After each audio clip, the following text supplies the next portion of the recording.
European leaders are pushing to be part of negotiations between the United States and Russia ahead of talks between Presidents Vladimir Putin and Donald Trump, which are due on Friday. The two leaders will meet in the US state of Alaska to try to resolve the three-year war, but the European Union insists that Kyiv and European powers should be part of any deal to end the conflict.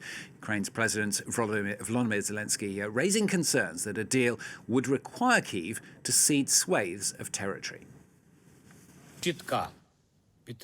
There has been clear support for our independence, our sovereignty and the territorial integrity of Ukraine. The war must be ended as quickly as possible with an honest peace. An honest peace is needed. There has been clear support for the fact that everything concerning Ukraine must be decided with Ukraine's participation, just as it should be with every other independent state. Everyone must be respected. Thank you to everyone who shares this position with Ukraine. Well, our International Affairs Editor Kethevane Gorjestani is joining me now here on set. Kethevane, European leaders we're hearing today taking part in a video conference to try and find ways forward for this. Yes, and while publicly the goal is still to have both Vladimir Zelensky and European representation during that Trump-Putin meeting, increasingly it's looking likely that the Europeans at least will be sort of shut out of Friday's meeting. So now their unstated goal is really to focus on getting Vladimir Zelensky a seat at a table in Alaska. You mentioned that there is this video call, the foreign ministers of the EU.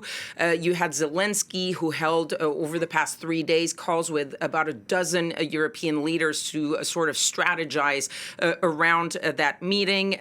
On Saturday, you had the UK Foreign Minister, David Lammy, who sort of organized a last-minute meeting with the US Vice President J.D. Vance, who was vacationing in the UK. They were joined by other European representatives. And then on Sunday, the German Chancellor, Friedrich Merz, had a phone call with Donald Trump, there again to insist on the necessity of having the Ukrainian President Vladimir Zelensky. He said, Friedrich Merz, in an interview yesterday, we cannot accept in any case that territorial questions are discussed or even decided between Russia and America over the heads of the Europeans and the Ukrainians. So, of course, that concern that we heard Vladimir Zelensky talk about, this concession of territory, is top of mind for the European.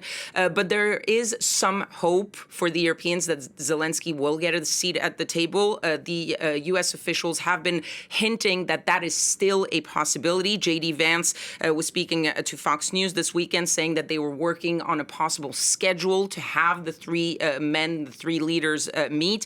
And the U.S. ambassador to NATO, Matthew Whitaker, said that he thought it was still possible. Certainly, he said, there cannot be a deal that everybody that is involved in it doesn't agree to, though he did insist that no decision had been made. We've just heard from the Polish Prime Minister Donald Tusk, who said that the U.S., according to him, had pledged to keep the Europeans and to consult them for that meeting. Concluding, I have many fears, but a lot of hope, and that seems to quite embody the sort of position of the Europeans right now ahead of that meeting. Also follow this week here on France 24, of course. Kethevane, thanks very much. Kethevane Gorjestani there.